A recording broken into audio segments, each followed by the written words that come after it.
munaasabad lagu qabtay qasriga madaxtooyada Soomaaliland ayaa ahayd mid ka duwan sidii looga bartay waxa lagu abaalmarinayay laba xarigle Maxamed Cali Barre oo ka tirsan booliska Soomaaliland waxa uu howlgalna furnimo ku badbaadiyay 7 dhalinyaro ah oo 6 bishan daad ku qaatay magaalada Dil ee gobolka Awdal laba xarigle markii uu qofkii ugu dambeeyay daadkii ka badbaaday uu jirid geed geeyay ayuu isagii daad ku qaatay nasiib wanaag Ilaahay uu ka badbaadiyay wuxuu qabsaday geed hadda waa nool yahay halkan waxa loo joogaa in lagu abaalmariyo hawshan furidda u eg uu badbaadiyay 7 ruux iyagoo dadkaas la tagay daad halka ay 7 qof oo kalena ku nafwaayeen madaxweynaha jamhuuriyadda Soomaaliland Axmed Maxamed Maxamuud Silaanyo oo gudanaya waajibaadkiisa qarnimo ayaa laba xarigle Maxamed Cali Barre iyo taliyaha saldhigga Dil oo si daad gooyay dadkii daadka laga reebay waxa uu gudoonsiiyay abaalmarino iyo darajooyin oo ku taxay labada sarkaal ee ka tirsan ciidamada booliska Soomaaliland taliyaha ciidamada Soomaaliland Sariya Guute Cabdullaahi Fadal Iimaan ayaa ku talay darajada loo kordhiyay labadan sarkaal isagoo arrintan ka hadlayna waxa uu yiri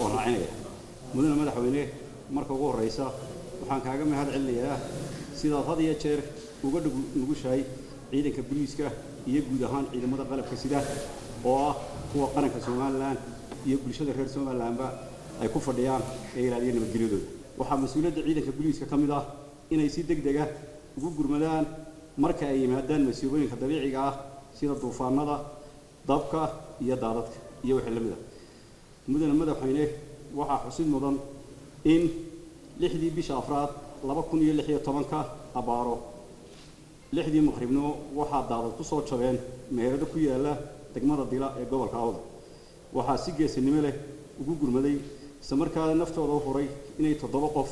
oo isugu jira carruur iyo dad waaweyn ka badbaadiyaan sarkaalka iyo sarkaal xigeenka hawshaas markii ugu horeysay madaxweyne waxa galay sarkaal xigeenka oo ninka ay makaatiisay xidiglaha naftiisu horay carruurtu badbaadiyay geed buu saaray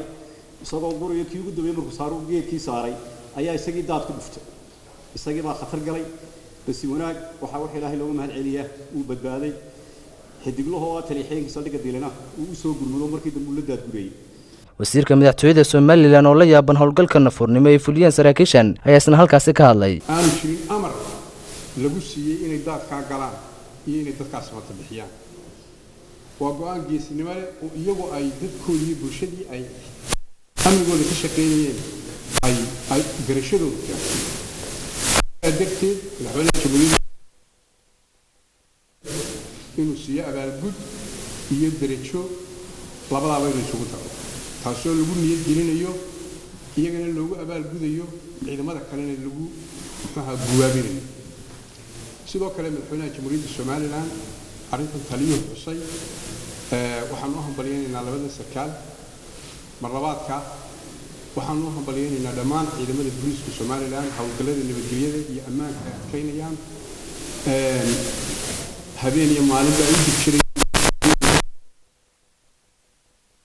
hooyo uga shaqeyn lahaayeen waxay runtii ciidamada qaranku iyo ciidamada amnigu mudan yihiin ammaan iyo niyad dhis waxa tusaale inoogu filan dunida laguma qiimeeyo dhacdooyinka hadba dhaca farabadnidooda dunida dawladaha ugu waaweyn ugu ammaanka adag leh ayaa habeen walba intaas oo goboodil ka dhaca waayo dhaqanka iyo dabeecadda iyo sunnaha nolosha aadanaha ayay ka mid tahay in la iyo la isdhoo madaxweynaha jamhuuriyadda Soomaaliland Axmed Maxamed Maxamuud Silaanyo ayaa madasha soo afmaray isagoo ku hambaliyay go'aanka geesinimada ee masiibada kaga badbaadiyeen dadkooda jilicsan ee daad ku qaatay waxaanu yiri